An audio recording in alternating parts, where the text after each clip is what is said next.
But you could take down a whole group of staff at a hospital. Just boom, one false test could just take a whole group out.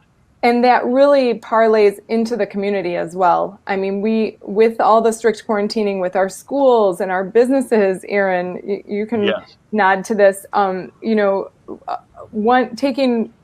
Taking one person and having a positive test can then wipe out an entire athletic team, an entire staff of a bar. I mean, it's the quarantining is also a big issue.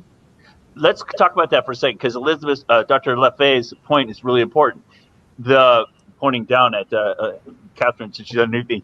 Catherine was bringing up these hospitalizations, and some people say, well, okay, sure, maybe there's some problems in the records. Maybe there's a hospitalization here or there. It doesn't matter, except that if it trips an indicator or if it creates some quarantining situation, there are like multiple downline effects of this. So it's not just an incidental accounting error.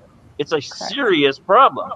Yes, even one miss data point can tip an indicator on that OHPAS system, and then all of a sudden we're getting red alerts and stay-at-home alerts and all this like doom and gloom, which Aaron, I think, is slated to speak next and can very much attest to, affecting our community. It sounds like you were doing a great job with the interviewer's job. Handing off to Aaron. but feel free to jump back in if you have comments. What's up, Aaron? Aaron's our kind of a business. He's got his finger on the pulse of our business community. What's up there, Aaron? Not a whole lot. I'll tell you what, business is not good right now, though. It's been rough.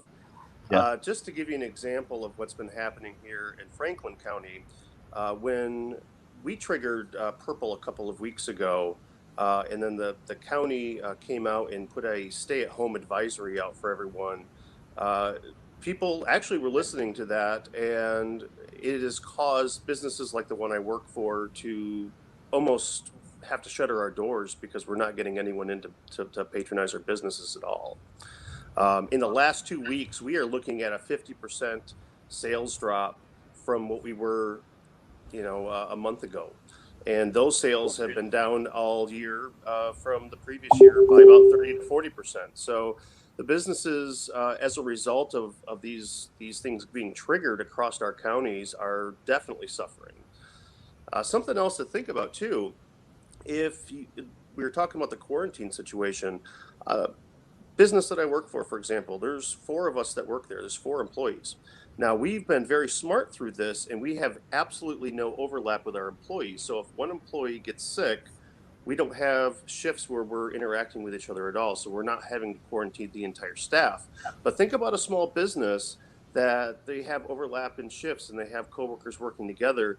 Maybe they only have a handful of employees, and all of a sudden one of them tests positive. Now they have to shutter their business, and everyone in the entire business has to quarantine. That's a problem.